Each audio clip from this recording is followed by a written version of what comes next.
चर्चित नेपाली निबन्धहरू प्रस्तुत गर्दै जाने सन्दर्भमा आज 20औं श्रृङ्खलाका रूपमा लक्ष्मीप्रसाद देवकोटाद्वारा रचित लक्ष्मी निबन्ध सङ्ग्रहमा सङ्कलित शिक्षा निबन्ध लिएर उपस्थित भएको छु। महाकवि लक्ष्मीप्रसाद देवकोटा भूतपूर्व शिक्षा मन्त्री पनि हुन्, जसका पालामा त्रिभुवन विश्वविद्यालयको स्थापना भएको थियो र उनले शिक्षा सम्बन्धी धारणा के कस्ता राखेका छन् भन्ने बारेमा यो शिक्षा निबन्धमा चर्चा गरिएको छ। र उनी यान्त्रिक शिक्षा प्रति सन्तुष्ट छैनन् र बिएसम्म जति उनले आफूले पढेको अनुभव गरे त्यो 3 वर्षमा नै केटाकेटीलाई कथा सुनाएर तिनीहरूसँग कुरा गर्ने एउटा बालक निर्देशन निकेतन बनाए म सजिलैसँग बालबालिकाहरूका मनमा झन् राम्रो तवरसँग घुसाइदिन्थे भन्ने उनको दृष्टिकोण रहेको छ। हामी वर्ष चाहिँ धेरै शिक्षामा बितायौं र कक्षा चढ्यौं, तर हामीले प्राप्त गरेको जुन शिक्षा हो त्यसले हामीहरूलाई आत्मनिर्भर, देशप्रतिको राष्ट्रिय भाव र जीवनलाई एउटा दिशानिर्देश गर्ने र जीविकोपार्जनको लागि अत्यन्त सन्तुष्ट रहने किसिमले हामीले त्यो शिक्षा प्राप्त गर्न सकिरहेका छैनौं र त्यस कारणले गर्दा हाम्रो शिक्षा यान्त्रिक छ भन्ने देवकोटाको त्यति बेलाको दृष्टिकोण अहिले झन् टटकार रूपमा देखिँदै गएको छ, जसले शिक्षाले हामीलाई एउटा यान्त्रिक बनाएको छ र शिक्षालयहरू बेरोजगार उत्पादन गर्ने कारखानाहरूका रूपमा परिणत भइरहेका छन्। यो दृष्टिकोण वर्तमान सन्दर्भमा पनि महत्त्वपूर्ण देखिन्छ देवकोटाको शिक्षा निबन्ध। हामी ज्यादा जसो शिक्षा जसलाई भन्छौं त्यसले मानिसलाई मूर्ख बनाइरहेको छ। वास्तविक रूपमा हामीले जुन शिक्षा लिइरहेका छौं र शिक्षा भनिरहेका छौं त्यसले मूर्ख बनाइरहेको छ। लादिनु र नाकडोरी लगाई माग्नु नै शिक्षाको मुख्य लक्षण देखिन्छ। भोगटेको चस्मा तिनले लाए जो पण्डित विद्वान बने। ठुल्ठुलो चस्मा जसले लाए जो पण्डित बने। अक्षरको कालो नाचले आँखा नतिरमिराई मानिसलाई सरस्वती खोल्दिनन् भन्ने हाम्रो साधारण विचार छ। दुनियाँभरको महामहोपाध्याय एउटा महात्मा छ भन्छन्। अंग्रेजीले रङ्गिने चस्मा लगाएर ज्यादा जसो संस्कृतले सुसुप्तिको अनेक युगमा कुहिरोद्वारा मात्र परमेश्वरको उज्यालो भेटाउँछ। नासमझ परिपक्व नभइकन विश्वविद्यालयले प्रमाणपत्र दिँदैन। विद्यालयहरू यन्त्र बनाउने कारखाना छन्। देवकोटाको दृष्टिकोण विद्यालयहरू यन्त्र बनाउने कारखाना छन्। समाजको ऐठन परेको शिक्षामा मानव बुद्धिले हात खुट्टा चलाउन पाउन्न। शिक्षकहरू थोत्रिएका आवाजका भ्यागुता छन्। स्वतन्त्र प्रकाशनको अवरोधलाई तालिम भनिन्छ। बालुवादार बाल्यावस्था बाँधिन चाहँदैन। जो हामीले सानै बच्चा तोतै बोल्न नपाउँदै उनीहरूलाई हामीले गदाले बोक्ने जस्तो भारी बोकाएर, किताबको भारी बोकाएर उनीहरूलाई हामीले एउटा बन्धनमा पार्छौं। बालुवादार बाल्यावस्था बाँधिन चाहँदैन। बिचरा चाहकदार आँखाले के देख्दछन्? सेता चिच्याहाट लाग्दा भित्ता। सेता चिच्याहाट लाग्दा भित्ता। ईश्वरले सेता चिच्याहाट लाग्दा भित्ता भनेको कविका किताबका पन्नाहरू। ईश्वरले बनाएको संसारको उपन्यासबाट तिलस्मी जादु गुमाउनु बाल शिक्षाको ध्येय हो। प्राकृतिक विकास नपाएका रुग्ण कलपुर्जाहरूमा घिच्याइएका वाक्क लाग्दा पाठहरूको समूहलाई हामी किताब भन्दछौँ। किताब जसलाई भनिरहेका छौँ अहिले प्राकृतिक विकास नपाएका रुग्ण रोगाएका कलपुर्जाहरूमा घिच्याइएका वाक्कलाद्वारा पाठहरूको समूहलाई हामीहरू किताब भन्दछौँ। गुलाबको जरामा हात नहाल्नु नै बुद्धिमानी हो। हामी सबैलाई एकै मिसिनमा छाँटकाँट दिन चाहन्छौँ।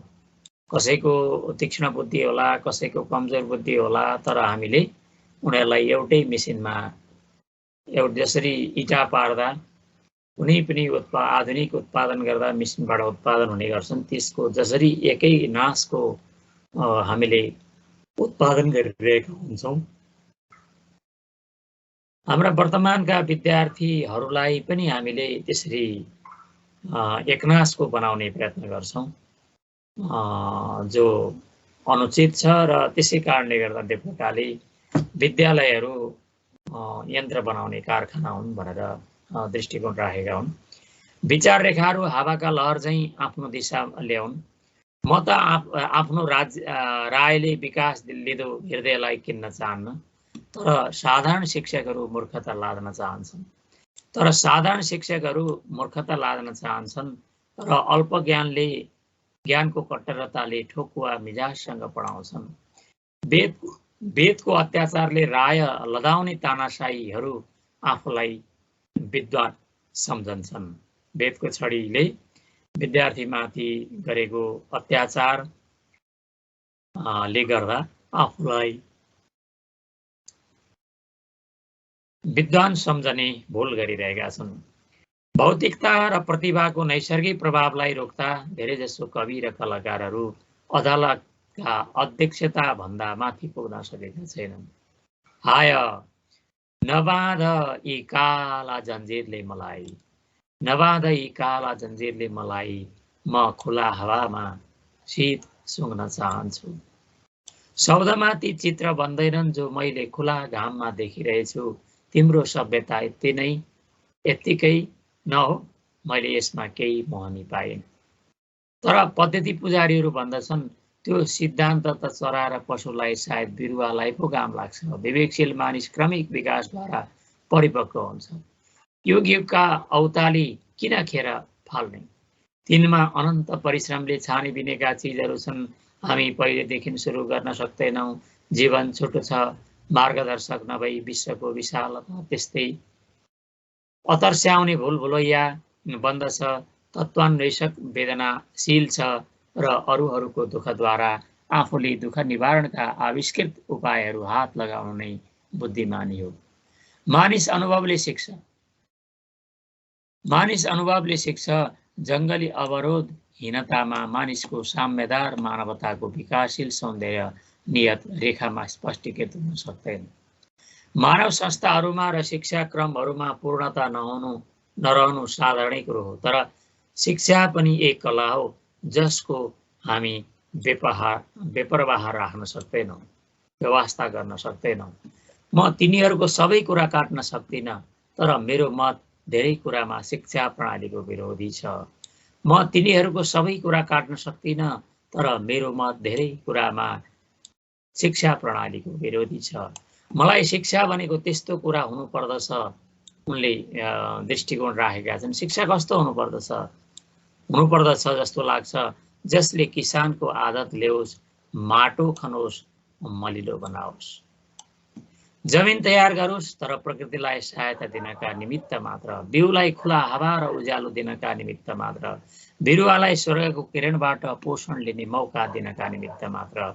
मानिस कृत्रिम छैन भन्न म सक्दिनँ। त्यो त बाबा आदम उपरको सरापै हो। नाङ्गै जन्मिनमा बुन्नु ताना बनाउनको सङ्केत रहे चाहिँ विवेक सम्पन्न हुनुमा कानुन, स्थिति र बन्धनशील विकासहरू अन्तर्गत छन्। तर प्रकृतिको नियम छाडेर एक पाइला भन्दा पनि मनुष्यतामा सफलता मिल्न सक्दैन। भाव र विचारको जगतमा हामी कतिसम्म प्रकृतिको अनुसार चल्दछौँ अथवा अरूहरूलाई क्रमिक विकास दिनमा हामी कहाँनिर भुलचुकमा पर्दछौँ। जीवनको क्षेत्रमा कुनै रेखागणित छैन। त्यहाँ पूर्णबाट पूर्ण निकाले पनि पूर्ण नै बाँकी रहन्छ। पूर्णात् पूर्णमिदं पूर्णात् पूर्णमुदच्यते पूर्णस्य पूर्णमादाय पूर्णमेवावशिष्यते। यी उपनिषदका जुन चिन्तनहरू त्यसैको या व्याख्यात्मक रूपमा चिन्तनका रूपमा त्यो गोटाले यी पंक्तिहरू ल्याएका हुन्। एक भित्र परार्थ छ अणुभित्र विश्व विज्ञानले सबै कुरा भेटाउन सक्दैन र हाम्रा मनोवैज्ञानिक अध्ययनहरू विवेकको अँध्यारो भित्रभित्रै टुङ्गिन्छन्। यस कारणले कुनै शिक्षक पनि पढाउन जान्दैन, कुनै शिक्षक पनि पढाउन जान्दैन। शिक्षा जन्जिर नहोस्, सिक्री नहोस् ऐठन होस्, प्राकृतिक विकासलाई सहायता दिने प्राकृतिक उपाय। साङ्लो गराओस् तर हर सिद्धान्ति नबनाओस् र चारौँतर्फ देखाओस्। अकाट्य अनन्त नियमहरूको होस दिलाओस् तर सङ्कुचित बन्धनले नजेलोस्। शिक्षाले आत्मालाई बाधा नबनाओस् तर प्रकृतिका र जीवनका क्षेत्रमा स्वतन्त्रान्वेषक बनाओस्। हाम्रा सबै शक्तिको प्राकृतिक विकास गराओस् र अर्धविकसित अवस्थामा राखेर हामीलाई साङ्गो कट्टर नबनाओस्। पूर्णतातिर लैजानु यसको ध्येय होस्। भित्रबाट प्रकाशका निमित्त ठाउँ खोजिरहेका शक्तिहरूलाई यसले प्राकृत मार्ग दिन सकोस्। शिक्षाले प्राकृत मार्ग दिन सकोस्। पढाउनुमा केही कृत्रिमता छैन भन्न कोही सक्दैन। लड्कालाई बागमतीमा पौडी खेल्न मन गइरहेछ तर शिक्षकले कान निपटेर भन्छ, पढ पढ, दुई त्यहाँ छ, दुई चौको 8। बागीको आत्मा अनन्त च्याट अनुभव गरेर भन्दछ, यसमा के मनी। दोहोऱ्यायो आखिर उत्तिकै, दोहोऱ्यायो आखिर उत्तिकै। यी अङ्कका खुट्टा छैनन्, दुई चौको 8 हुनुको के मजा। यी अङ्कका खुट्टा छैनन्, दुई चौको 8 हुनुको के मजा। कहिले 10 कहिले 12 होस् न, कहिले 10 कहिले 12 होस् न, अनि पो मजा। एकरो ठाउँमा सधैँ उस्तै टुङ्गिनमा उसलाई मजा लाग्दैन। ऊ बन्धन चाहँदैन, कहिले खुर्र त गुरोस् न। 2 चौका 10, 2 पञ्चे 200 होस् त, अनि पौडी खेले जस्तो हुन्छ। अनि त्यो 2 एउटा पुल होस्, अर्को खोला, अनि त्यो 4 मुङफली छोडाउने सहपाठी हुन्। त्यसो भए पो मजा। शरीर तौलमा राख्न टाउको ठाडोको ठाडै पानीमाथि, अनि माछा जस्तो हात रूपी पैरले चालिँदै बहँदै आफ्नो मजाको दिशामा जानु। अलिकति पानी पनि खाइने होस्, त्यहाँ त खतराको मजा। त्यो नभएको दुनियाँ के काम। यहाँ खाली कान निमोड्छन्, या हातमा एकैछिन रन्न तातो डाम लगाइदिने त हुन्ने। यहाँ जडाउ र ज्ञानहरू जिल्दार छन्। मास्टरजीको चस्माले हेर्नको के चासो। यस्ताका विरोधी क्रिया अचेत र सचेत दुवै तरफले चलिरहेका बेलामा त्यो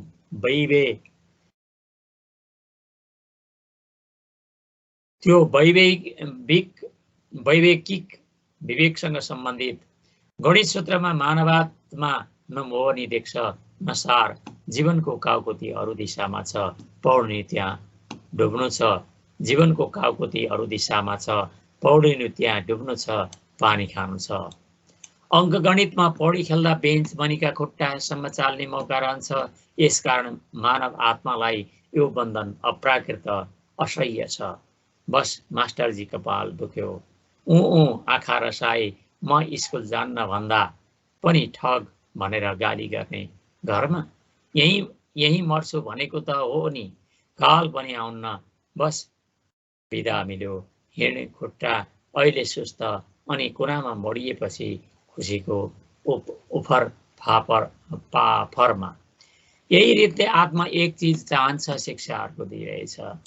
यही रीतले आत्मा एक चीज चाहन्छ, वर्तमान शिक्षाले अर्को दिइरहेको छ। आत्मा भन्छ चङ्गा, स्कुल भन्छ ढुङ्गा। एउटा केटीले आफै टोडी खेलमा बसेर लोमडी जान 2 बगल हिँड्नु भन्दा 1300 जान पाए धेरै हुने थियो भन्ने विचार गर्न लागेको थियो। तर घन्टी बज्छ। कराल चेहरा भएको चस्मादार उडुवा मास्टर वेदको छडी लिएर क्लासमा पसे। लौ भन्, हल र स्टिभन्सन साहबको 11औं थियोरेम। कण्ठस्थ लप्टन चाचकले सिपाहीको पाठ बुझे झैँ बस कपाल कन्याउन लाग्यो। कपाल कन्याइले आएको कुरा कुहिरो भयो। क ख र ग क दुईटै भन्दा ख ग ठुलो छ भन्ने प्रमाणित गर्नु पर्यो। वाह, खुब धक्को लगाउँथिस् त, गोबरको मगजमा उम्रिएका यी क्या हुन्? तलास खलबलियो, अरू झन् अरूमा भन् अरू गधाले रेखा गणित प्राकृत तवरले बुझ्यो त्यो लुमडी जाने बाटोमा। तर त्यो अप्राकृतिक तवरमा मानिस गधा मनीतिर ओर्ल्यो, मगजै चलेन। यो जस्तो बोधो गधा मैले देखिन। थापा उत्तेजना पाउँदी कल्पना तत्त्वान्वेषिणी बनेर प्राकृत जीवनमा नव प्राप्ति गर्दै जीवनको मोहनी अनुभव गर्न चाहन्थ्यो। तर त्यो 8 पहर पढाउने खुला विश्वविद्यालयबाट वञ्चित भएर प्राकृत सिद्धान्त र तत्त्वलाई नासमझसँग जोडेको र जबरजस्तीले रङ्गाएको वेददार अनुशासनद्वारा मगजका मोहनीले चुम्बकिँदा गिर्खाहरूलाई बङ्ग्याएर उही मास्टरजीको विद्या भनेको मेचमा बस्न पाउनु हो, विद्या भनेको मेचमा बस्न पाउनु हो भन्ने स्वाङ बढाउने क्रियामा नआई रेखागणितका निमित्त विचारो संवर्धनशील बाल्य मस्तिष्क लाचार रहन्छ। हामी खाना दिन जान्दैनौँ, दिने तबर पनि ठिक किसिमको छैन। स्कुलको नास्तिकताले 50 या 100 मनुष्यमा एउटै आत्मा हुन्छ भन्छ। व्यक्तित्वको अभिरुचि अनुसार पोषण छैन। आर्य संस्कार दिनु आधुनिक शिक्षाको वृत्तिमा छ। हामी उल्था गर्छौँ, विदेशलाई श्रेष्ठता दिन्छौँ। शिक्षित नेपालले आफ्नो घर कहिल्यै पनि बुझ्दैन। नेपाली भाषामा लेखिएका उही चिज नराम्रा हुन्छन् या तिनमा हृदयस्पर्शिता रहँदैन। अङ्ग्रेजीमा उल्था गरी तिनै चिज दिलदार हुन्छन्। अङ्ग्रेजी शब्दकोशका लम्बा लवज जान्नु विद्वता कहलाउँछ। आफ्ना भाषामा समझ बोल्ने अशिक्षित भन्दा विदेशी भाषामा नासमझ बोल्ने विद्वान ठहरिन्छ। यो अहिलेको विकृति। आफ्नो भाषामा बुझेका कुराहरू बोल्दा चाहिँ अशिक्षित ठहरिन्छ भने विदेशी भाषामा नासमझ बोल्ने त्यही कुरा विदेशी भाषामा बोल्दा त्यो विद्वान ठहरिन्छ। हामी अङ्ग्रेजी देख्दै श्रद्धा गर्छौँ, हामी अङ्ग्रेजी देख्दै श्रद्धा गर्दछौँ। स्वदेशी भावहरू हामीबाट निक्लदैनन्। हामी हिन्दू जातिलाई हेप्दछौँ, तान्ने किसिमका जान्ने हुन चाहन्छौँ। संकीर्णता विकीर्णता नै शिक्षा हो। जीवनबाट दूर गराउनु विद्यालयको क्रम छ। हामीलाई के चाहिएको छ त्यो बुझ्ने थोरै छ। प्रवृत्तिहरूको संस्कारशील पोषण पाइन्न, मगज बिग्रन्छ। जस्तो चर्कुलले पिपीले यो कमिला गहनको मधुर आत्मा प्रतिभाशाली व्यक्तिहरू मूर्ख बनाउने प्रमाणलाई शिक्षा नाम दिइएको छ। यहाँ गर्व, अहङ्कार, मद, मात्सर्य, म्लेच्छता, शक्ति प्रेम, हिंसात्मक प्रवृत्तिहरू र असत्यको एक किसिमका वाक्य तत्त्वकला अक्षरहरूद्वारा उचित तवरले पढाइन्छन्। तब ज्ञान मगजमा बस्दछ, हृदय रित्तो बन्दछ र झिलिमिली चतुरताको सिँगार पाएर खप्परी सुगा झैँ दोहोरावटमा आत्मसमन राखेर खुक्रो बोली बोल्ने शोकमा पोरभरिन्छ। हामी कति समय बर्बाद गरिरहेछौँ यतिका निमित्त। जति मैले बिएसम्म पढेँ त्यति त मलाई विश्वास लाग्छ। 3 वर्षमा केटाकेटीलाई कथा सुनाएर तिनीहरूसँग कुरा गर्ने एउटा बाल निकेतन बनाए म सजिलैसँग बालबालिकाहरूका मनमा झन् राम्रो तवरसँग घुसाइदिन्थेँ। मानिस अझ अर्धशिक्षित छँदैछ र न्यून सम्वर्धित। मलाई खेद लाग्दछ कि यतिको मेहनत बेकार गयो। 15 वर्ष त पढिसकेँ र मेरो जीवन सालाखाला 25 होला। तर के हात लाग्यो कागजको खोस्टो, जसले मलाई हर हमेसा गिज्जाइरहेछ र संसारलाई हर हमेसा छकाइरहेछ। मैले त्यस कक्षासम्म राम्ररी न पढेँ न आइपुगेँ। जाँचको आइडीमा नम्बरका निमित्त पढियो। थोरै जिज्ञासाले होला र किताबले राम्ररी मेरो हृदय छनै सकेन, नत्र मलाई आजकल किताब पढ्नेदेखि किन यत्रो आलस्य र वैमर्श लाग्दथ्यो। 15 वर्षको बोध चिच्याहाट पाई पढ्दै नपढौँ जस्तो लाग्नु आधुनिक शिक्षाको लक्षण हो।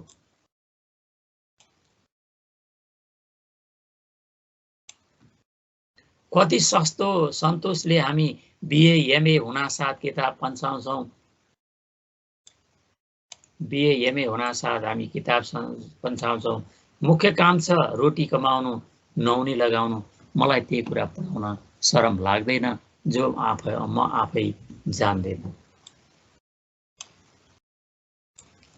दुनियाँ आशा गर्दछ म उसलाई निराश गराउन चाहन्न। यसरी मैले कति 100 लड्का बिगारिदिए होला। उनीहरू विग्रहलाई बाबुका निधारमा मोतीले तिर्दथे र यति गर्नका निमित्त जीवनको आधा भाग लगाउनु कुन बुद्धिमानी भयो। मलाई अफसोस लाग्छ यतिका मूल्यवान वर्षसम्म राष्ट्रको शिशु निरर्थक आत्मविकारको क्रममा चल्दछ। हामी कहिले परिपक्व हुने मलाई हतपत लाग्दछ। गुङ्गो कलम देख्दै रिस नउठ्नु उन्नतिशीलको लक्षण हो। कलेजले पढाउने कुरासम्म त 10 वर्षमा कथा कुथुङ्ग्रीबाटै सिकिहालोस् न यो कुरा कहानीबाट।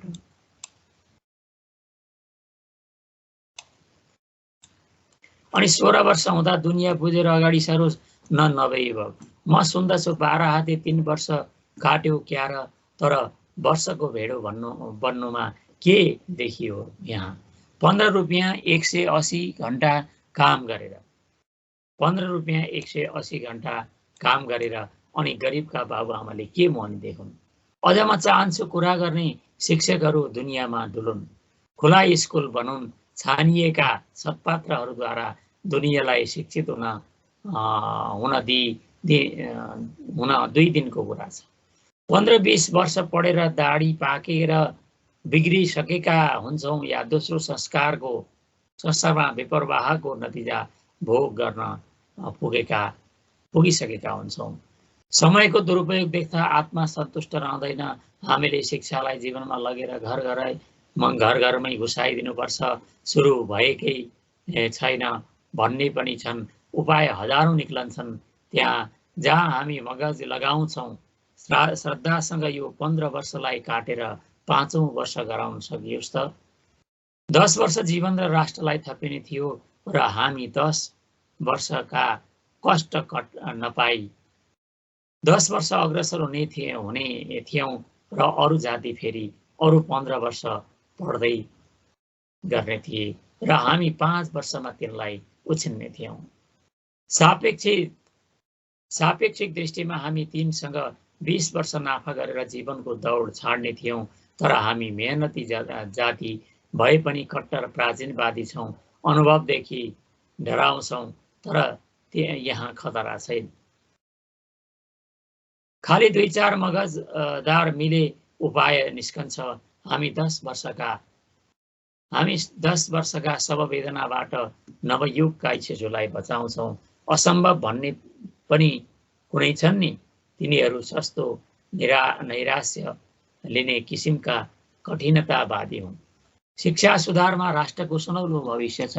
झुपडीसम्म किताब पुर्याउन सकिन्छ र खेतमा परीक्षा। शिक्षा म त्यसलाई भन्दछु जसले मानिसलाई पुरा मानिस बनाउँछ, जसले जीवनको अल्पतामा दृष्टि राखेर समयको हिसाब उपयोग गर्न सिकाउँछ र सबभन्दा उत्तम मानव उपकारी क्रियाहरूमा जसले सबै मानसिक र शारीरिक शक्तिहरूलाई बचाउने तवरले मिलापसँग सम्वर्धन दिन्छ, जसले मानव आत्मालाई आफ्नो भित्री शक्ति र सूक्ष्मातिसूक्ष्म भावनाहरूमा सचेत गराउँछ, जुन शिक्षाले सत्यको पथमा मनुष्यको अनन्त शक्ति पत्ता लगाई विकासशील क्रमहरूद्वारा प्रकाशनशील बनाउँछ र बढ्दो शक्तिको साथ त्यस्तो अमीर चैतन्यको विकास गराउँछ जसले हितकारिताको सामर्थ्यदायी नै आत्मबलको गौरव सम्झन्छ, जसले प्राकृत आभ्यन्तरिक उद्गारमा साम्य सौन्दर्य र सत्याभास दिन्छ र हर हमेशा जागृत राख्दछ, विश्वास उत्पादन गर्दछ र विश्वासका अमर नियमहरूद्वारा स्वर्ग र ईश्वरको चेत खदेलो बनाउँछ, जसले मानवताको आह्वान आत्मालाई कसर बिना उचालेर प्रत्युत्तरदायी बनाउँछ। धन्यवाद।